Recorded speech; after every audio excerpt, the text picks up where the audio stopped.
I stand firmly in the fact that I'm one of the best to ever do this. For the culture, for my coast, and for my city. This is the Best Rapper in LA podcast. And I'm your host, Murs. What up, though?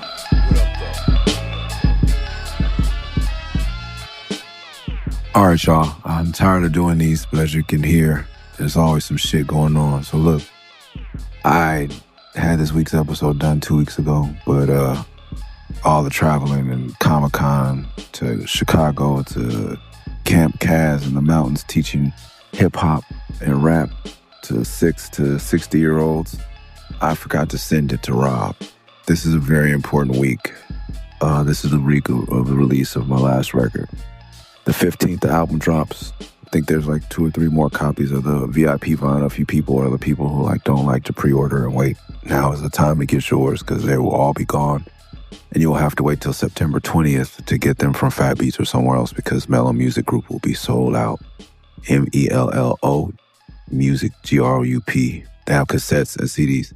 And this week on Twitch, Thursday, the 14th, we'll have the album preview listening party right up until it comes out. 6 p.m. Pacific time, twitch.tv/MEWARS. Sponsored by Logitech. We'll probably be giving away some headsets. I think I owe people a couple from the last stream. Sorry. Yeah. Then the next night, if you're in LA, the same place we had the 1-year anniversary of this very podcast, from 7 to 10, we'll have a merch pop-up, release party, and video premiere for the Family song. If you haven't heard Family, go listen to it. But listen to the whole album. This is the part where you guys DM me. Let me know what you think. Hopefully you enjoy the record. The final album, Love and Rockets 316, out this Friday, August 15th. And then Saturday will be Rhymefest, August 16th. And all of my performance fee will be donated to the Immigrant Defense Fund, or the Immigrants Defense Center if you're looking for it. I think it's MDEF, IMMDEF. But yeah, if you want to donate as well, but if not, and you can't, know that I am donating on part. Because of your support, I am able to donate. So don't worry, I got you. If you don't wish to defend immigrants and their rights, how un-American. But we can agree to disagree and not be disrespectful. That's my opinion. If no one told you today I love you, apparently there's a deadly spider on my front porch. Being that we just came from the actual fucking woods for 8 days, like in a fucking tent with like actual scorpions in the shower and shit, like huge black scorpions. We're back to Inglewood spiders, and I gotta see about this because now there's sticks and screaming and shit. All right, y'all.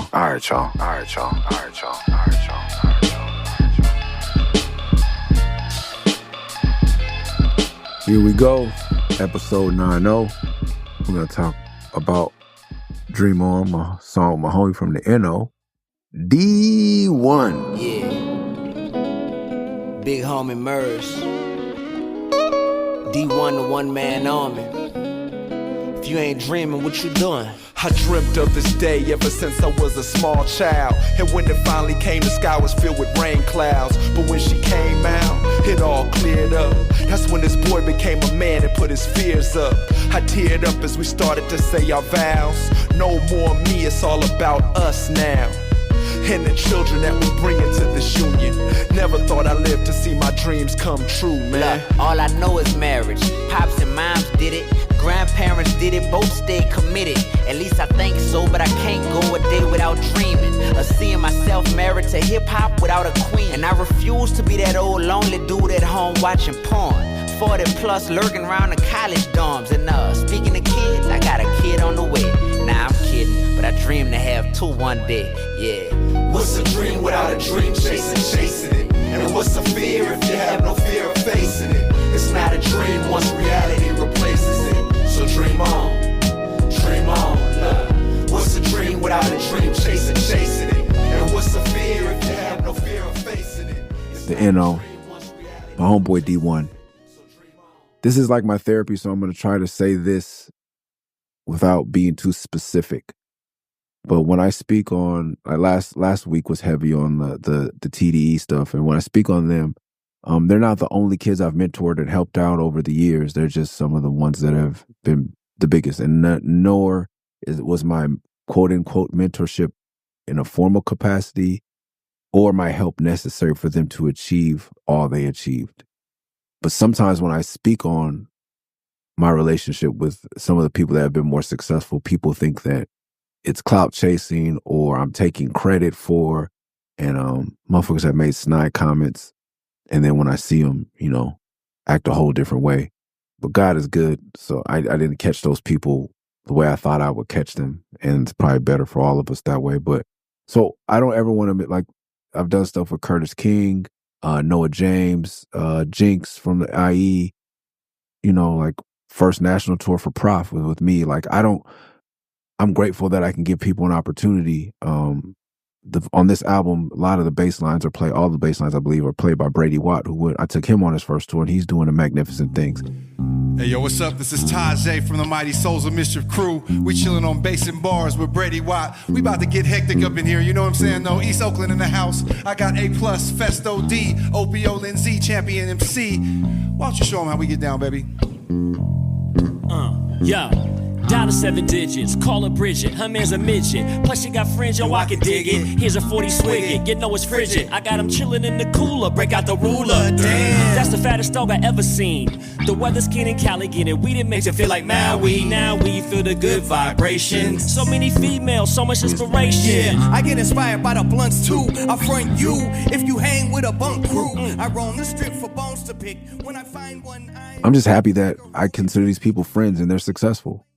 And I'm blessed to have rubbed shoulders with them. And I don't want, if it adds anything to my legacy, I want it to be that those people I helped and the people that are coming up after me or in the game now see how good it feels to help other people. That's all I mentioned it for. And maybe it will inspire some, because some people need motivation to help. So yeah, if you help somebody, they may become the next big thing, and maybe they'll help you if that's what it takes. But it feels good. I say it because it feels good to have worked with amazing people. One of the best parts of the job. And the best part about it is meeting y'all that listen to the music I get to make with amazing people, because you're an amazing person as well. If no one told you today, I fucking love you. So that said, D1 is like, somebody I worked with for years before he became a big deal. And we first met, he says the story, we first met at South by Southwest. I don't remember, of course. But he was just a fan stopping me and saying he appreciated my music. And my affinity for New Orleans rap is unparalleled by anyone outside of New Orleans, I would think. Like Soulja Slim, Juvenile's always been in my top 5. Wayne is really highly up with me. Chopper City in the Ghetto by BG is one of the most amazing albums I ever heard. Big Timers, I'm a huge fan of them and all their contributions to hip hop. Like, without Cash Money, we may not have Drake, which is to me a good, I appreciate Drake's music. Sorry, that's not a popular opinion. Mystical, his real life atrocities aside, I was a fan of his music before I knew any of that. Soulja Slim, I don't know if I said that right. Currency, J Electronica, D1. Those are the people that don't get talked about as the outside of New Orleans that isn't trap. Fiend, who I liked before. I love that Spitter gave him some light and shine, but like Womp Womp off Street Life. Fiend Street Life is a great record. Who was born to be ratty, leave out my daddy.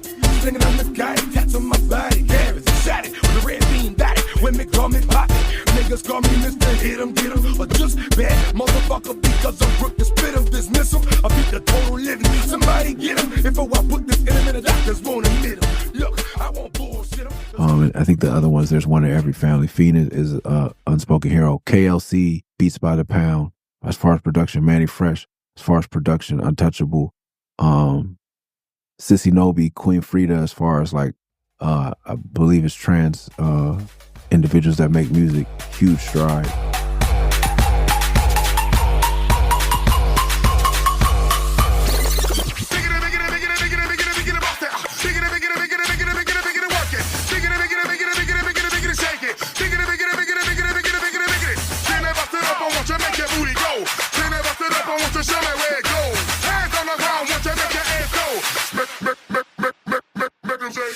Man, New Orleans is a music mecca for many other genres, and I don't know if it gets taken as seriously as it should by the hip hop community. So when I officially met D1 or came across his music, it was 50 J and Wheezy, a song he made. And a lot of people say he's clout chasing, but this was his first big song. And I believe this is like 09, 2010. You the reason I stopped buying Ja Rule, but I graduated from that train of thought. So that's why I'm here today, not to fuss, but to talk. Here we go, love. 50, you a marketing genius and you stupid rich. Let's come up with a scheme and get a game of super fix. I seen you slaughter the careers of other men, but they were all brother men. So that's just another win for the other team. Entertainment is what it seems, but black on black hatred is the underlying theme. Paid, powerful, and popular, you got it all. And I was like, oh, this is bold. He was calling rappers to task before clout chasing was even a term. He is so full of the Holy Spirit that he feels this is a mission. He started with mission vision. That was his thing. One man army. He was always ready for this fight. Now that it's more public, but he's been on this mission from the inception of him as an MC. He was a high school, I think a high school math teacher or something like that. Graduated from LSU, I believe. Former hoop star like so many rappers. Wasn't always a Christian the way he is now. And this is turned into the D1 podcast, but I believe he's an important figure in hip hop. He has a new album out called Hypocritical Hop, which I think is great. Love, let's go. I don't wrestle against flesh and blood, just evil spirits and principalities. I put up with weird personalities if it helps to decrease the casualties that we see inside of our culture, preyed upon by these evil vultures. Sell you a dream, miseducate you, then when you go crash out, they insult you. What? Ain't that illegal or something? Man. Ain't that evil or something? Don't somebody care about the impact this is having on people or something? Nope, that's just life. It's called capitalism, it caused rapid division. But God bless me, turned me into a glitch in the matrix. Now I'm here to fracture the system, ayy. But that's hypocritical hop, ayy. Don't let your miracle stop. Think with your mind, love with your heart, lead with your soul and give what you got. I was contemplating quitting rap because I started hating hip hop. But I had to stop and realize ain't nothing wrong with it. I just really hate his op, Hypocritical hop. If you want to listen to positive music for your children that has no curse words and feels like Southern hip hop, this is it. This might just be the D1 podcast. Sorry, y'all. Anywho, I DM him because I'm in my paid dues mode. Like, another, I guess, like people take it as flex. Like I was at the first Odd Future show ever because I would just take every opportunity I heard new hip hop. Like sight unseen, music unheard. I heard there was a group kids were talking about. I went to speak to at a high school at Crenshaw, and a little dude came up to me, was like, "You need to look at this." And he gave me this video. It may have 80 or 800 views. It was a really low view. The Earl video where they put their hand in a bit. I was like, it was so few views on that video. Like I think that it may have been just when they just put it out. This is 08, 09. Yo. I'm a hide-and-by the astronaut, crashing while jacking off the buffering vids of Asheroth, eating applesauce. Sent to Earth to poke Catholics in the ash for saws and knock blunt ashes into their caskets and laugh it off. Twisted sicker than mad cattle. In fact, I'm off 6 different liquors with a Prince wig plastered on. Stop screaming, bitch. You shouldn't be. I was at Idea's funeral, God bless him. Idea's wake after the funeral at Mama Idea's house. And a kid at the wake came to me and said, "You're from California?" And I thought he was like a fan. Like, it's an awkward moment to be like grieving your friend. And like we've talked about on this podcast, it was a hard one for me. And I was like, oh, I know he's not about to do the fan thing right now. And even, I won't say even worse than that, but even wilder than that. Cause like I knew the person couldn't contain themselves. Like people can't help themselves if they feel strongly about your music. They don't care about the situation or what you're doing if your kids are there. I understand that. Last week we talked about like friends of mine that are really famous that don't like to go out. And I see them and I know I don't have the same challenges. So I'm always really cool, And sometimes people can't help themselves. They don't expect to see you. But the wake was weird. But then once he started, like, "Are you from California?" I said, "Yeah." And he said to me, "Do you know about Odd Future?" I said, "Holy shit." This kid felt compelled to ask me if I was from California. Because I was like, these kids have something. And from there, I had to I heard they had a show and I went to the Diamond store and the homies, because they used to sell paid dues tickets, and the homies were like, they clean up the boxes in front of our store. You're going to the Odd Future show? Like, Tyler, you want to go to Tyler's show? Like, they're like, "Murs, you want?" I was like, "Yeah, I want to buy some tickets." They're like, "We'll give you the ticket. Like, here, take our tickets. We're not going." Like, like that type of shit. It wasn't sold out. It's at the Roxy. It was amazing.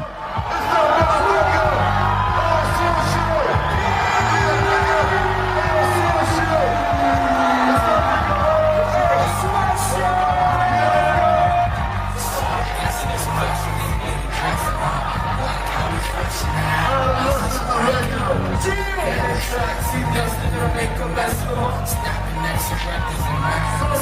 Check them, son. Lost in the shaking punks till he's out of nothing done. No offense, he's dope with his sex. Chilling for a while on a pile of the rest of them. Let the crowd choose who the fucking last.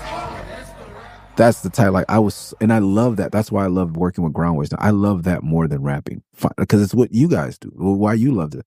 I love finding new music and sharing it with people. And Pay Dues was just a bigger platform, but it's the same as you sending a link to a song to your friend or dubbing a tape. That's that feeling. And I love it. And that's, if I want to flex, like, to me, the biggest flex is that I get to be a fan and I got to put these people on a stage and share their talent with thousands of people and see them like it. So it was multiplied by 10,000. That's how I get my jollies, so to speak, get my rocks off, as the older folks used to say.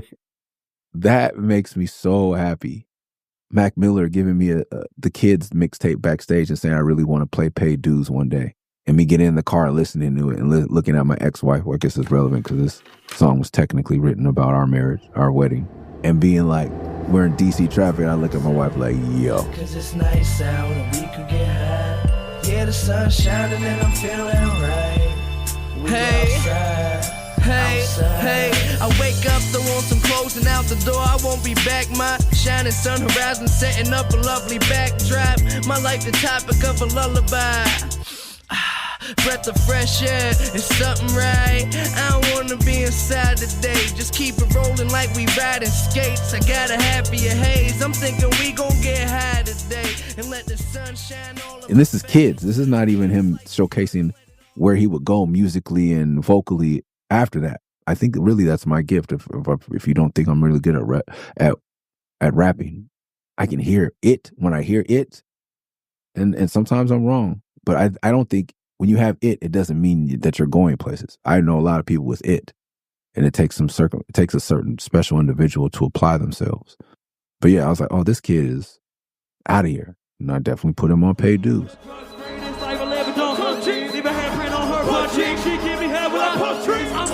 She on drugs, so no just got money. Get the gold lines on my dick. She riding on that train. She crushing down that powder. I'm pumping on that sour. Been fucking her for hours. I still ain't got my nut. Only fucking with that Molly. She ain't gonna let you bust. Give me some when I hit this blood. I'm in the spirit. Let me hit. These are the things that I do, and I love doing. And it's not a flex. And maybe I just love telling the stories because I tell the stories to my kids, the young people I mentor at Groundways. Because I've seen it happen, come from nothing. If you don't believe it happened for me, because I didn't take it as far as some of these people took it, everyone you see for the most part started from nothing. You are no different. And I've met those people and now I'm meeting you. So there's no, if you think it takes meeting a special person, boom, here I am. I'm that special person. If that's what it takes to make you think and believe in yourself, to think that you can do this, that's it. You know, there's a trans person from our community in Groundways. Their name is Foxy Phoenix. I've been talking to them there's so many MCs, man. Bang, who I just announced, co-wrote on Gas Prices. Like, it's not about me holding on to Mac Miller, TDE, Odd Future. I hold on to all of these young people. And as they become adults, I'm just very happy and proud of them. And I don't want any credit for anything I did for them. I just like to spread the gospel of if they can, you can. That's all. It's not a dream once reality replaces it. So dream on, dream on. I never been that dude that was dreaming about the limelight. I just wanted to have fun and keep my rhymes tight. And then the fame came, now I'm a big name. I opened up my heart and started spitting game. So influential, helping you reach your potential. I hit the booth and touched truth to the instrumental. But really, what does it all mean if you can't help others to fulfill their dreams? New Orleans is more than murder and Mardi Gras. I'ma show them through the verses I'm flowing, through the seeds that I'm sowing. Showing proving the double XL was just the beginning. Picture me rocking stadiums, going platinum, we winning. I lead an army of soldiers and beautiful, brilliant women. They dream as big as I do and expose the people pretending. They ain't real, man, they just real lost. It's hard times, but these cowards still soft. What's a dream without a dream chasing it? And what's a fear if you have no fear of facing it? It's not a dream once reality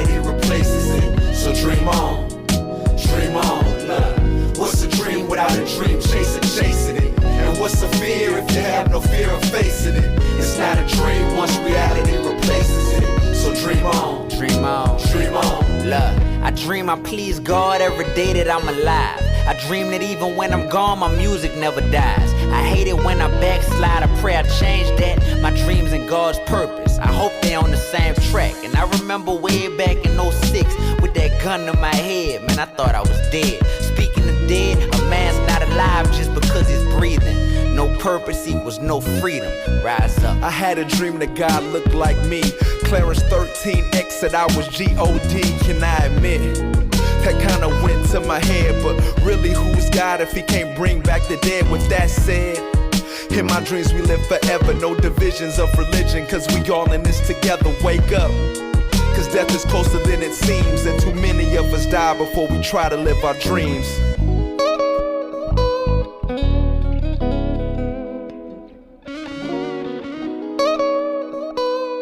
Back to D1. I DM him and say, yo, you gotta do paid dues. I probably checked YouTube to see if he had any performance, but I don't know if he did. But I felt so compelled because of his message and the way he was standing on business way back then to do it. He hit me like, yo, can I get a feature? And I was like, for sure. And so I did the feature, and I said, it's a song called Riding All By Myself. Just think. Riding all by myself. Just cool. Yeah, just left the interstate. A couple minutes late, light-skinned chick I'm supposed to meet for a dinner date. But look, she could wait. I'm feeling me time. Police roll by. I threw the peace sign. I'm feeling that good. No worries, bro. Her light turn green. I don't hurry though. Just got the car washed. I'm feeling top-notch. Mind simmering with schemes like a crock pot. And I speed up. My mind slows down. I'm hitting every light, feeling like I own the town. I need a motorcade. Feel like I'm on parade, like I'm sitting on them things and you on rollerblades. It's just a Prius though, on that LA tip. My dashboard light up like a spaceship. Back to the future, without the flux capacitor. I'm in my own zone, ain't picking up no passengers. Riding all by myself. Just think. Riding all by myself. Just cool. Riding all by myself. Just think. Riding all by myself. Just cool. And I did the feature, and I talk about my Prius, and that comes up later. But I sent him a verse, and he calls me with his friend on the line, like, hey, man, that verse is whack as crap, man. Can you, he says mess stuff. That stuff is whack. That mess was whack, bro. Can you send me a real verse? And I just looked at my phone. It's funny because another underground hip hop producer, I sent him a verse for a homie's record, and he called me and told me to do it over, and I lost it on him. But this dude has always been a fucking prick. And so I crept out on him, but I didn't on D1 because I could kind of feel it. I was like, what? This is like a good kid. Like, what the fuck you talking about? And he's like, I'm just kidding, bro. I'm just kidding. And that's how our relationship started. The first conversation I remember us having was that. And we've been, God, knock on wood, God willing, we stay friends. It's been a real, we were just in Atlanta for my 111th family reunion. That's another flex I will stand on. 111th because it's more about my ancestors. We flew down there, my whole family, talking a lot about kids and stuff. But if you have two kids, if you have one kid, you might as well have two because you're going to have to pay for flights. But if you have one kid, that's great. That's three. If you have more than one, you might as well have 3 or 4 so that you guys could take up all 6 rows on the plane.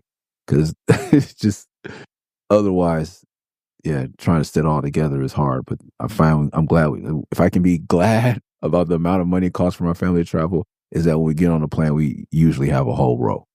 And that way the 2-year-old can run his ass back and forth and step on people. Still kicking the back of people's seats. I'm sorry. Still screaming and yelling a little bit. I definitely go in very humble when I bring my toddler on a plane. But like, I try to make it for real things. Like, we went to Atlanta for our 111th family reunion.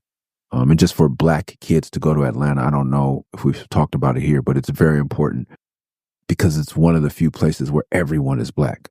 The houseless people, to the mayor, to the police officers, to the person at the Walgreens serving your prescription.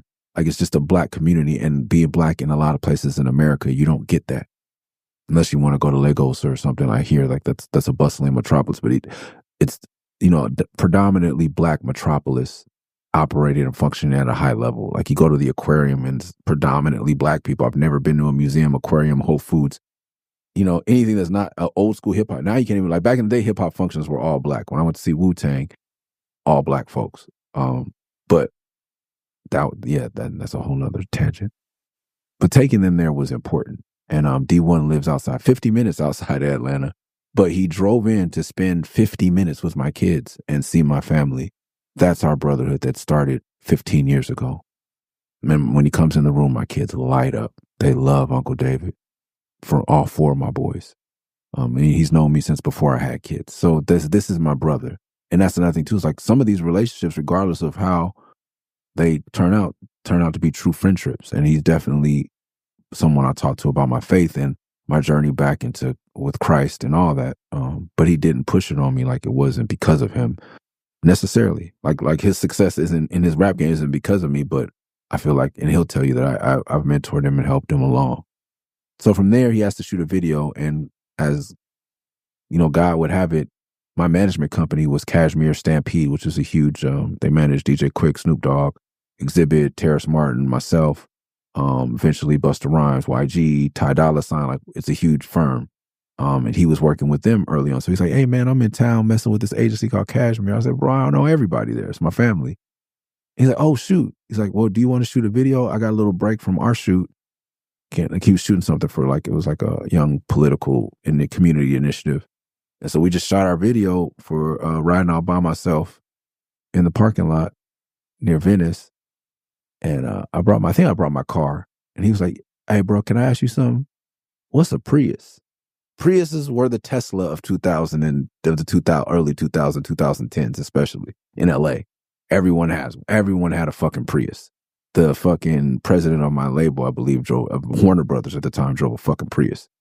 I think I was still on Warner Brothers at the time of this video shoot. So maybe it was 09. But he said, what's a Prius? I fucking fell out, bro. I said, huh? And my ex-wife would be like, she doesn't understand what he's saying, huh? Like, huh, bro? Hey, man, what? I can't even do the accent. He's like, what's a Prius? I was like, oh, bro. I know why I'm like, more than I'm looking down on him, I'm like, I am California as fuck. Man. Yeah, and some black places, Black America, like, it's definitely white people shit. Like, I'm like, oh, this is some white people. I'm on some white people shit for real. I sold my SL500 Mercedes, traded it in for a Prius. Only in Southern California, I did it at the Van Nuys dealership, Toyota dealership right off the freeway. Only here would it not be like, what the fuck is wrong with you? Is this car stolen? Because a lot of wealthy, especially entertainment-focused people in Los Angeles were trading in their luxury cars for Priuses at the time.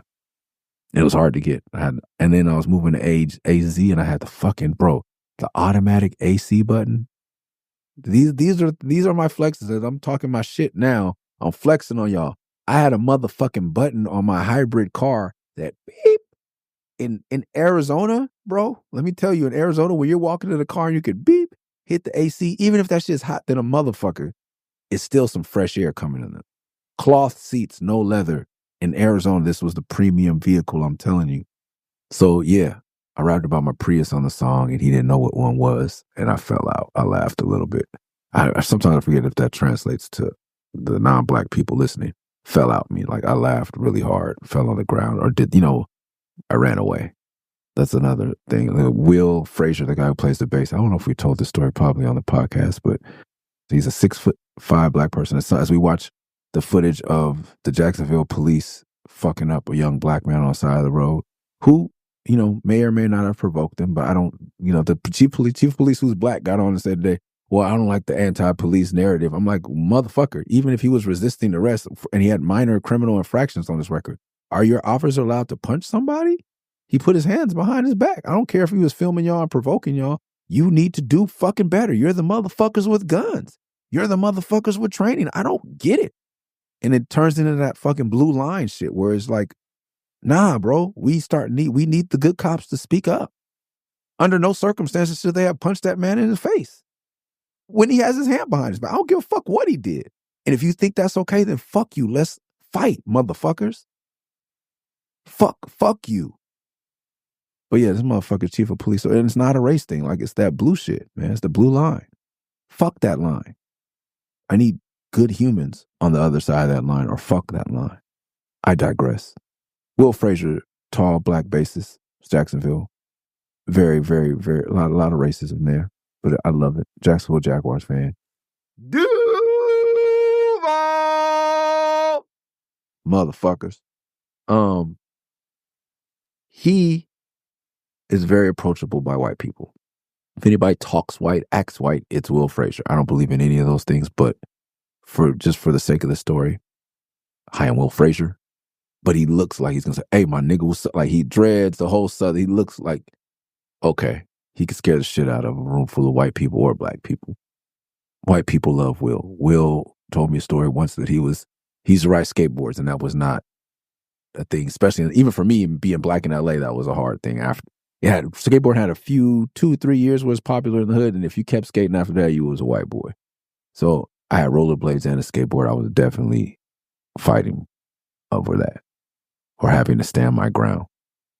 Because I think once a nigga on a rollerblade tell you I'm with whatever, fuck you, you kind of like, all right, just that's where it comes. Leave weird cuz alone. Like fuck him, man. Like I'll probably whoop his ass, but if a nigga's gonna stand here with pink and neon green rollerblades and ready to get down with me, I'm good. Fuck it. He let him go. Like I think that probably was a sentiment. Like I don't want to ever come off as a tough guy that I scare anybody, but I definitely baffle and confuse people at some point. Will's one of those other people. He's my brother in that. So he was riding his skateboard past the projects in Jacksonville to go to his white friend's house. And his white best friend had a little sister that loved Will, because everyone loves Will, white or black, but especially white people, I think, for whatever reason. And she said, "Daddy." She sees Will running up the street or skating up the street hella fast and a bunch of black kids chasing him, a black kid. "Daddy, go get your shotgun. The niggas are chasing Willie again." A white man coming out to defend a black man from black people who think he's white. This is the fucked up America we live in. I want to put a clip on the internet. D1 just put like a black man in the hood talking about every day before I leave my house, I load my firearm up. And he said, not for white niggas, not for Mexican niggas, but for niggas. And how we prey on our own, if I could put that out in public, is disappointing. It's not something we all endorse, despite what the music says or what you may think outside the culture. Some of us definitely see the paradox. And if you say it, you'll probably get called a racist. I can say it like it did. My fear of growing up getting shot by the police was definitely trumped by my fear of getting shot by someone who looked like me or lived next to me, or whether black or brown. But yeah, the police getting fucked up by the police. Like, I think that's something that people don't understand about the trauma of living in the inner city. Like, I guess I'll speak on it. But like, just like a minor traffic infraction. When my tags aren't current, I'm like, fuck, I could get pulled over and that could turn into a whole thing. Like, you just never know when you're going to have to assault someone or be assaulted living in the inner city. It's a constant trauma. And then when you move out and you look like me, it's a whole nother trauma. It's just, so for me, it's just like, do I want to scare people, or, and at this point, I don't even know I could be scared. I'm not scared, but do I want to be on high alert or be on alert every day where I live? Or do I want to, whether you're going to be stressed, it's two different, like either I'm a threat or I'm looking out for a threat. How do you want to live your life? That's kind of what being black in America is like. Anywho, Will Frazier's at work one day, and a white woman he works with at Best Buy goes to him and says, "Yo, can I ask you something, Will? Like, kind of like, is this a safe space before this language existed? You're a black person I'm friends with, and I feel like I can ask you this. Why, when something is funny, do black people always run away?" And do you know what Will Frazier did? No matter how white you might think or say Will Frazier is, do you know what fucking Will Frazier did? He ran the fuck away, because that's what we do when something is funny. I don't know why. I don't know if it's just like some of these things, like, you're black if, and then white people go, no, we do that too. And I'm glad those barriers are being crushed in America and hopefully worldwide. We're all kind of the same. But that one, that might be a black thing. And I don't know why we do it. And that's what you can ride a skateboard, you can talk white, you can walk white, you can dress white, you can listen to white music. But when you're black, you're black. And even Will Frazier is very black, very much a nigga, if you have to use that term. Because as soon as the little white girl asked him the question, he said, I couldn't help it. He's like, I was proving a stereotype. And like, he's very conscious of that because he walks in both worlds often. He's like, I couldn't help it. I had to run away. So I fell out about D1, and I would fall out like that way. Not fall. There's two falling out. You can fall out with somebody where you don't speak. And that's kind of like a quiet when you don't have to fight and you just fall out. We what's up with homeboy? Oh, we fell out. But also he said that and I fell out. And me and D1 have only fallen out in the negative term once, and then we fell out. I fall out a lot when I'm around him. This dude came to my house more recently, and we had to give him his first piece of spinach. I asked my brother, my wife said, we have fruit. He said, well, you want an apple or orange? We're a vegan family, like, not French fry vegan. We're real vegans, like eat fruits and vegetables daily. A bag of apples with my 4 sons last a day in my house. That's why you should go and buy the book or buy the apple. So I can provide apples for my hungry, growing men. He said, please put the spinach in his mouth. It sat on his lip. I wish I could find it. We posted it on Instagram. And he's like, with it on the tip. You tried to get me to eat a tree, bruh. Like, man, I've given him ginger, cayenne, lemon shots when he was sick, and he almost threw up and he cried and was very angry with me, cursed me in the most Christian way possible. I had to introduce him to acai bowls, and even Jamba Juice was a jump for him, smoothies. So when my wife gave him an orange, she's like, this is good, but I don't know how to get in there. Bro, then he got handed the grown man an orange. He said, thank you, but I don't know how to get in here. I've had orange juice. I've had orange slices, but never once in my life have I peeled my own orange. Tell me you're from the Ninth Ward without telling me you're from the Ninth Ward. Whoo, shit, bro. So this brother. Shortly after we do that, he calls me and tells me he's in New York. I'm in New York working with Ski. I said, come on up, man. And he's like, broke rapper shit. Can I stay at y'all house? So like we had I'm going to say it because I don't give a fuck. We had a sleepover at Ski's house. And it was a trip because like Dame lived down the hall in the penthouse. So he would just walk over to Ski's apartment in the morning and just open the door. So for D1, it was a moment, and he made me realize like what I'm talking about now, processing, like this was huge for me too. He's like, bruh, I went just to find a place to stay. We did a song. I woke up in the morning and Dame Dash is just telling stories, reading the New York Times in the kitchen. That's how I woke up, to Dame Dash yelling and making jokes. It was the time. So he came over, we did that song in one night. He spent the night, pause. And you can't tell a story about Dame Dash without saying, I think just talking about this album has me saying pause more in my real life. But I'm equal opportunity. I pause anything sexual, not just homosexual. Yeah, man. And we would go on to do Mall Dogs. If you haven't seen that movie we mentioned here before, we're coming up on the 10-year anniversary of Mall Dogs. Not all heroes have superpowers. They can't fly or bend steel. Some heroes are just regular people doing regular everyday things. Get out of my shop, man! Week more! Pretty bad string of luck you've been having here lately. Gonna be a shame we have to come and shut you down. What? Weekmore put the entire strip up as collateral. We all about to lose our shops. Peeps, what are you kids doing? You said you needed money, right? Yeah. We're gonna raise the money up to save the big city. Make it rain. Oh Get your umbrella. Get your umbrella. A shoebox, really? Are you sure it's gonna be safe in here? Ain't no amount of prayer in the world gonna help you find $20,000. I'm still threatening to do an event for it. Go rated 5 stars on Amazon. We've been trying to just bump it up. It's not the best movie, but we made it. So, yeah, this is what me and D1, but we did Dream On, and then we went on the tour for this record. I tried to film a video, so we rented a pontoon boat and went through the swamps. And the dude who was filming it, we had somebody document the whole tour, so I paid him a little extra to come out and film. Or maybe not, because maybe he was on salary day. I don't know. But we came out, I rented the pontoon. D1 got a speeding ticket, and the dude lost the footage. So we had a Dream On. I cringed. I didn't want to hear this song, but it's not as bad as I thought. I wish I could remember who played the guitar. That's live guitar, and it's fucking beautiful.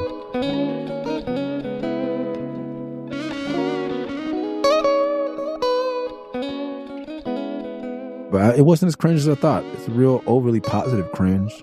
But I bought a single once from a group called Cause and Effect. I was so into MC Hammer, I had all of the tapes of the affiliates. That's Ho Frat Ho Too Big MC, Oaktown 357, Ho Frat Ho, and One Cause, One Effect. I think there'd probably been one more. I think it was a solo female artist.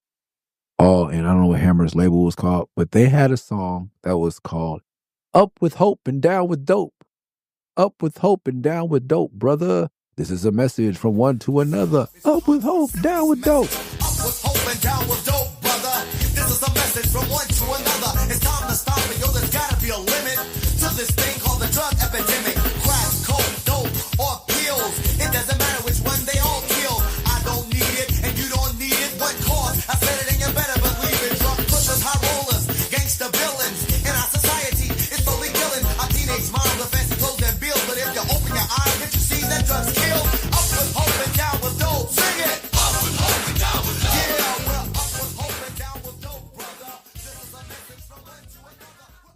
That's my marker, my cliff for cringe positivity.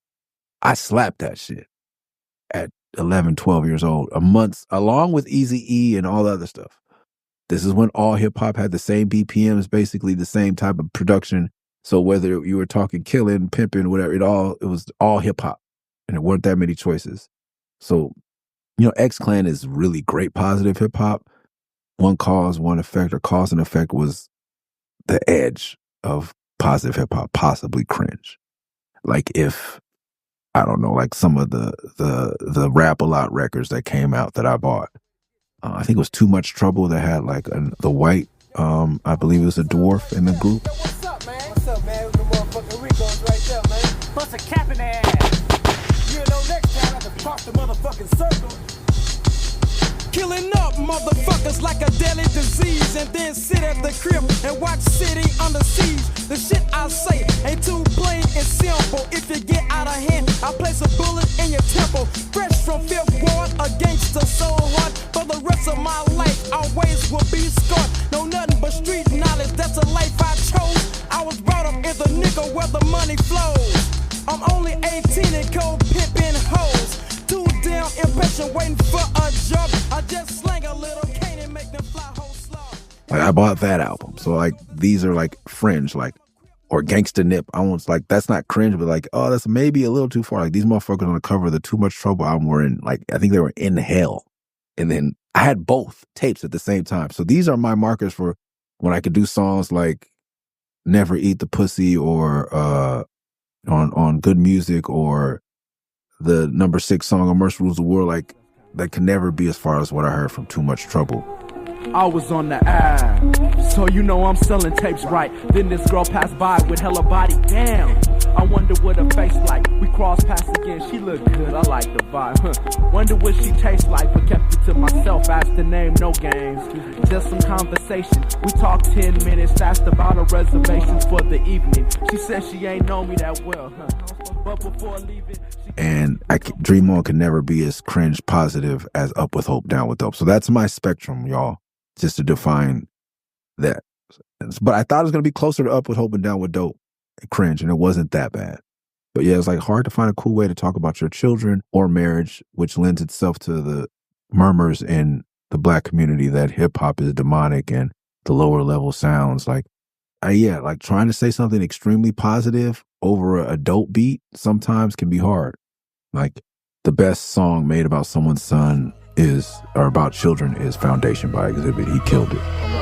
When I look you in your eyes, I can see my own. Straight love manifested in flesh and bone. Using breath of fresh air in this world is shit. You was born to be a soldier, don't ever forget. Hit back when hit. Use force that's effective. All these bitches and women, son, please be selective. This is California, can't stick your dick in everything. We will survive necessarily by any means. Let no man ever hold you down or suppress you. It's the 90s, the police just arrest you. Disrespect you, on occasion take life. By the time you come of age, they probably blast on sight. It's a shame they protect them, but try to serve us. When your neck is on the line, stand ground and bust. In God we trust, but just in case, keep it loaded and locked, ready to run. You know, he gets praised for a lot of different things, but that one right there, man, it's hard to do.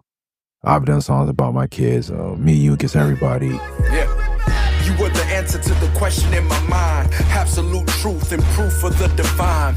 No longer free, became a slave to your survival. Your service is my purpose, fatherhood my only title. No ID, the man before don't exist no more. Type of letter made J create a 444. Legacy's what I'm doing this. So talking about marriage and kids for some reason with hip hop there's very few good songs about it, but there's a lot of rappers that are married and a lot of rappers with children, more so than with actual felonies and murders. But we're able to do that really well. So maybe it's the vibrations of the lower frequency, or maybe it's just we need more practice.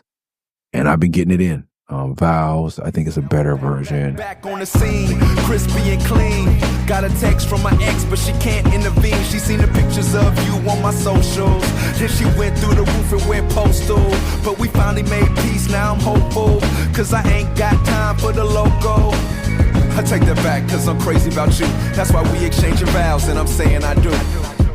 Do you take? You can talk about sad shit, like talk about losing a kid when we get to like Strange Journey into Unimaginable, but Me and You versus Everybody and Vows are probably up at trying to perfect. And Family, that just dropped. Good time commercial for a song that's doing really well. Amidst, I guess somebody's disrespecting me on the internet about me having a ghostwriter or my stance on ghostwriter. I don't give a fuck. Because right after that, 2 days later, the fucking single's doing really well. So thank you all. If you haven't heard Family, please go listen to it. I came in the door, fresh off a tour. Kids jumping on me as my bags hit the floor. I missed the spotlight, but I miss my wife more. And if I don't rock the mic, we might wind up poor. Feeling rich from the smiles that they give me when I get home. But happiness can't keep the lights on. That's why I write songs. That's why I do shows. You know how little humans do it, they need new clothes. And my wife needs dresses from Farm Rio. That's why I need you to stream these songs, people. 500 streams only gives me $1. That's less than minimum wage, less than blue collar. So I gotta hit the road. It's like I don't sell music now, I sell clothes. T-shirts make me more than music, but making mortgage payments ain't the reason that I do it. So maybe like I have made something. If I can make something on the level of Foundation about Family by Exhibit, great. If I've combined Vows and Dream On and all those are, practice shots. I didn't stop shooting my shot trying to talk about family life, even though I probably should have. But maybe I'm glad I didn't. Forever, always, motherfucker, I love you is the acronym I created for family on Felt 4. And I tried to make it a whole song. We didn't have a chance, or Slug said no, or I don't know what happened. But at that moment, we did on Felt 4 and we didn't do anything with it. I vowed to make that song. I think that was it. Who knows? It's all long ago. Felt 2 is out, reissued. Murs 316 is reissued. It's like I did something. I got some momentum now. Everything is happening. So that's cool. You can get those too, but I prefer you go to mellowmusic.com. I think we maybe have 30 of the VIP vinyl left. That's the only one in those colorways, and only one signed, and the only one with foil embossing. I think something like that. I forget the perks. I haven't seen it, but it will get here August 8th, and the August album drops August 14th, so it will get to you probably early, hopefully. I'm going to try to sign the things overnight I'm back to Tucson to Mike and Mello and get those out to you. If not, God willing, you'll have them on the 14th. So order them. If you're one of those people that doesn't want to order it till it's real, knock on wood, crisis of terrors averted and all that shit. Not going to go up on the price, even though we would have to eat it. Pause. All right. So we do That's Dream On with D1. I think we'll probably stop there today. Go into 316 ways. Probably try to stretch that into an episode because Animal Style, as you can imagine, is going to be a whole ass episode. Yeah. We talk about positive shit. I'm not even going to go into the lyrics. I think, like I said, it's very simple, positive. Like it's like too short, but positive rap. No lyrical miracles, just hopefully authenticity, amazing guitar riff, and some good lyrics. And it's mixed well too. The sound was mixed well. Forget the dude's name. Shout out. I think he was living in the Dominican Republic. And I'll end with this. This dude blew my mind. And I always like to share this with people. He was talking about people say our education is bad, but I think it's from 1st to 12th grade, we have the same class. The teachers go from class to class. When we get to junior high, in high school, the teachers move from class to class every hour instead of picking up adolescent, pubescent humans, hormonal humans, and making them walk in a hallway. What part of life does that train you for? It trains you to obey a bell, which we're eventually I think what they're trying to do is over generations, since we don't know a lot about epigenetics, is breed us to respond to bells. So whatever is happening in the future, it'll be innate. get behind your gate. You know, they do it in jail. Like, I don't see any other purpose because it doesn't prepare you for the real work world. So anyway, that's my conspiracy theory. But the fact remains, like, in the Dominican Republic, I believe, where it's from, like, he's like, that way, like, the girls in your class, you're not distracted because you've been in class with this girl since first grade. Like, it's not a big deal that, you know, I would be thinking, who's in the class that I'm going to next? Can I write them a note? Can we ditch? Can we blah, blah, blah? It gave me opportunity to ditch too. But it creates like accountability. It creates community. I was like, this is a really good philosophy. I don't know how it turns out, you know, but it seems like a great idea to me. Don't send the kids into the hallway. Like, even for teachers, my friends that are teachers, because my friends are always like, you have like 10 minutes to settle them down, 30 minutes to teach, and then the last 5 to 10 minutes, these kids are thinking about where they have to be next, packing up their bags, texting, whatever the fuck. How about they just stay in the same room and the teachers? That's less time for fights, stabbings, shootings in the hall. If you're in an inner city school, just a thought. And I'll leave y'all at that. This is The Marker. I gotta go take care of some kids. Family streaming everywhere. Love and Rockets 316 coming soon. Tour story available at johnnyplantain.com.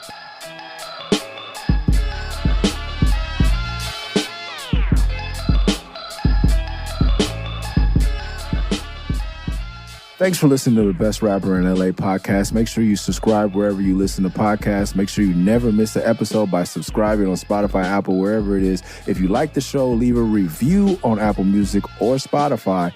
And to support the podcast directly, go to patreon.com/MURS316, Murs316. See y'all next week. Peace.